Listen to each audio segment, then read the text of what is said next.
एक बार एक गांव में एक आलसी आदमी रहता था। वह इतना आलसी था कि उसे बिना मेहनत किए ही खाना चाहिए था। एक दिन जब वह ग्रामीण इलाकों में घूम रहा था तो उसने एक सेब का पेड़ देखा। उसने खाने के लिए कुछ सेब चुराने का फैसला किया, लेकिन जैसे ही उसने सेब तोड़ने की कोशिश की, किसान ने उसे देख लिया।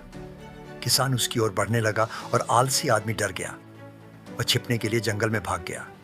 जंगल से गुजरते समय उसने एक बूढ़ा भेड़िया देखा जिसके केवल 2 पैर थे। आदमी हैरान रह गया। ये भेड़िया केवल 2 पैरों के साथ जंगल में कैसे जीवित रह रहा है? उसने सोचा।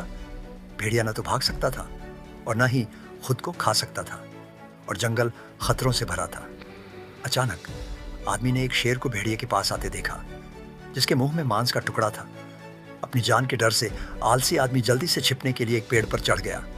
भेड़िया भागने में असमर्थ जहां था वहीं रुक गया।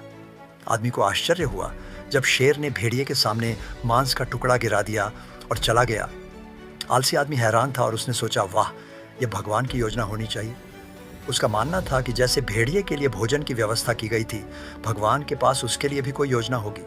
इसलिए वह एक पेड़ के नीचे बैठ गया और किसी के द्वारा उसे भोजन दिए जाने का इंतजार करने लगा। वह कई दिनों तक वहां इंतजार करता रहा, लेकिन कोई भोजन नहीं आया। भूखा और कमजोर वह आदमी अब और इंतजार नहीं कर सकता था। वह उठकर चला गया। अपने रास्ते में उसे एक अर्शी मिले और उन्होंने उसे सब कुछ बताया जो हुआ था। अर्शी ने ध्यान से सुना और फिर कहा, यह सच है कि भगवान के पास सभी के लिए एक योजना है और तुम उसका एक हिस्सा हो।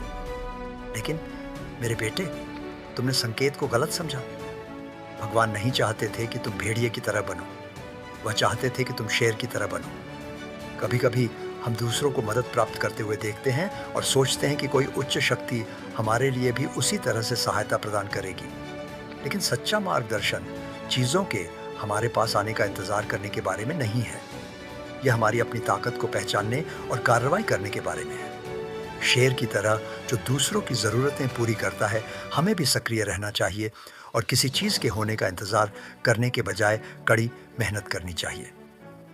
परमेश्वर की योजना हमें मजबूत बनने और अपने भाग्य का नियंत्रण खुद लेने के लिए प्रोत्साहित करती है।